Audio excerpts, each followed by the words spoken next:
Assalamualaikum warahmatullahi wabarakatuh. Dalam video ini kami akan mempresentasikan hasil kerja kelompok kami yang berjudul Manajemen dan Desain Organisasi pada Bakso Sudimoro di Bandar Lampung. Sebelumnya kami beranggota 8 orang. Yang pertama yaitu Al-Fatihah Putri Marani, yang kedua Dea Margaret Pakpahan, yang ketiga Veronica Sirait, yang keempat Alisya Ramadina, yang kelima Listi Olivia Pandiangan, yang keenam Tessa Artika Sari Gultom, yang ketujuh Sasta Amelia, dan yang terakhir Dea Serafina. Langsung saja kita mulai presentasinya. Kali ini saya akan menjelaskan latar belakangnya. Manajemen menjadi unsur penting agar suatu usaha dapat berjalan efektif dan efisien. Setiap usaha membutuhkan perencanaan, pengorganisasian, pelaksanaan, dan pengawasan yang terarah untuk mencapai tujuan. Tanpa pengelolaan yang baik, usaha sulit berkembang di tengah persaingan. Bakso Sudimoro, sebagai usaha kuliner di Bandar Lampung, juga menerapkan fungsi manajemen dan desain organisasi tertentu. Melalui proyek mata kuliah pengantar manajemen, penulis menganalisis penerapan kedua aspek tersebut sebagai bentuk pengaplikasian teori ke praktik lapangan.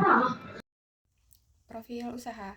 Awal mula Bakso Sudimoro didirikan berlandaskan tradisi keluarga pemilik yang telah lama terjun di dunia kuliner.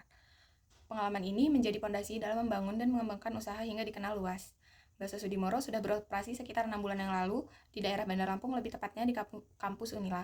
Hal ini menunjukkan pertumbuhan yang cepat berkat fokus pada pelayanan pelanggan dan cita rasa. Filosofi usaha ini adalah dengan mengutamakan keputusan pelanggan melalui kualitas rasa makanan yang autentik serta penyediaan layanan yang ramah dan profesional. Ada pula identitas usaha. Pemilik Bakso Sudimoro adalah Bapak Adi Gunawan yang juga bertindak sebagai manajer dalam operasional sehari-hari. Usaha ini didirikan dengan nama Warung Bakso dan Mie Ayam Sudimoro dan berlokasi di Jalan Profesor Sumantri Rajabasa, Unila, Bandar Lampung. Bentuk usahanya adalah UMKM dengan sistem operasional sederhana namun efektif. Toko ini menawarkan suasana nyaman untuk pelanggan sambil menikmati makanan dengan hikmat. Mendesain struktur organisasi. Yang pertama, struktur organisasi usaha sederhana. Setiap bagian memiliki tugas khusus untuk memastikan operasional berjalan lancar, seperti pimpinan kerja, chef, kasir, dan karyawan pelayanan. 2. Kefleksibelan operasional. Sistem struktur yang tersederhana memungkinkan respon cepat terhadap masalah yang muncul selama operasional. 3. Kerjasama antar bagian. Menciptakan hubungan yang erat di antara tim menjadi prioritas owner untuk meningkatkan efisiensi pelayanan. Mengelola SDM. 1. Penempatan tugas berdasarkan keahlian. Chef menangani aspek kuliner, sementara karyawan bagian depan memastikan keramahan penyambutan pelanggan. Yang kedua, prioritas pada kualitas pelayanan. Owner menilai makanan lezat dan layanan ramah adalah yang terpenting untuk mempertahankan pelanggan. Yang ketiga, pembagian peran yang efektif. Setiap karyawan diarahkan untuk fokus pada keahliannya agar hasil kerja lebih maksimal. Menciptakan dan mengelola tim. Pertama, spesialisasi tugas. Chef bertanggung jawab penuh pada olahan kuliner, karyawan lainnya menangani aspek layanan, minuman, dan kebersihan perlengkapan. Kedua, kendala saat jam sibuk. Pelayanan minuman sering menghadapi keterlambatan ketika pelanggan membludak. Ketiga, evaluasi berkala. Owner mendorong peningkatan efisiensi dengan cara mengidentifikasi masalah dan mengarahkan solusi kerja. Selanjutnya, mengelola komunikasi. Ada 3. Pertama, sistem komunikasi partisipatif. Owner terlibat aktif dalam memantau operasional dan memberikan arahan langsung kepada tim. Kedua, sesi evaluasi rutin. Masalah yang muncul dibahas bersama karyawan untuk mencari solusi yang efektif. Dan yang ketiga, pendekatan dekat namun tegas. Metode komunikasi yang mengutamakan keterbukaan dan tanggung jawab meningkatkan rasa kepercayaan karyawan. Selanjutnya, memahami dan mengelola perilaku individu. Yang pertama, diversitas latar belakang karyawan.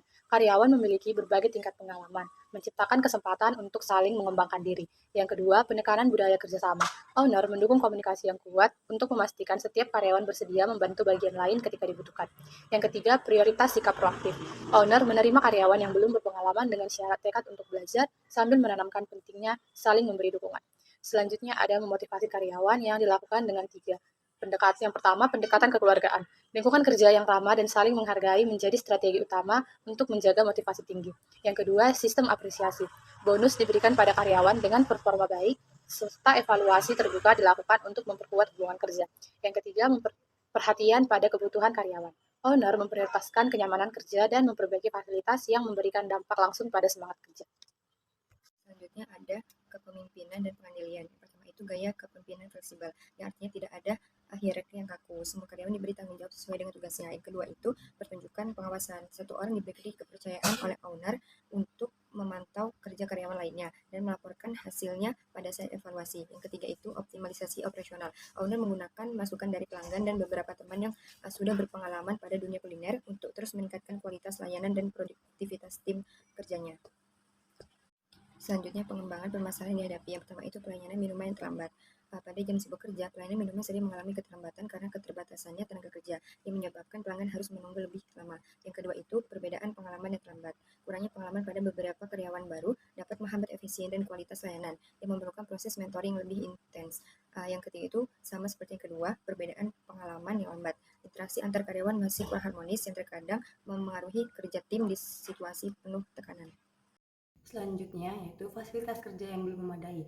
Beberapa fasilitas seperti alat penyajian dan peralatan dapur kurang mencukupi sehingga mengurangi kenyamanan serta produktivitas kerja. Yang terakhir adalah jadwal makan kurang teratur. Tidak adanya jadwal makan yang konsisten membuat tingkat energi karyawan tidak optimal selama jam kerja. Selanjutnya yaitu rekomendasi pengembangan untuk kemajuan usaha. Yang pertama yaitu memperkuat budaya kerjasama. Budaya saling membantu antar karyawan dapat ditanamkan melalui arahan langsung dan pemberian penghargaan kepada tim yang paling kompak. Yang kedua yaitu menyusun strategi pelayanan saat jam sibuk.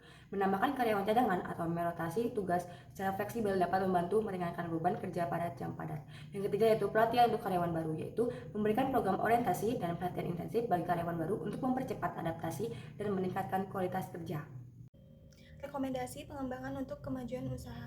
4. Memperbaiki komunikasi antar karyawan, mengadakan sesi diskusi santai untuk memperkuat hubungan antar karyawan serta meningkatkan koordinasi dalam pekerjaan. 5. Menambah fasilitas kerja, meningkatkan peralatan kerja seperti gelas, mangkuk, dan alat dapur secara bertahap agar operasional semakin efektif. 6. Membuat jadwal makanan yang konsisten. Penempatan jadwal makan rutin dapat menjaga stamina dan semangat kerja sehingga pelayanan tetap berkualitas.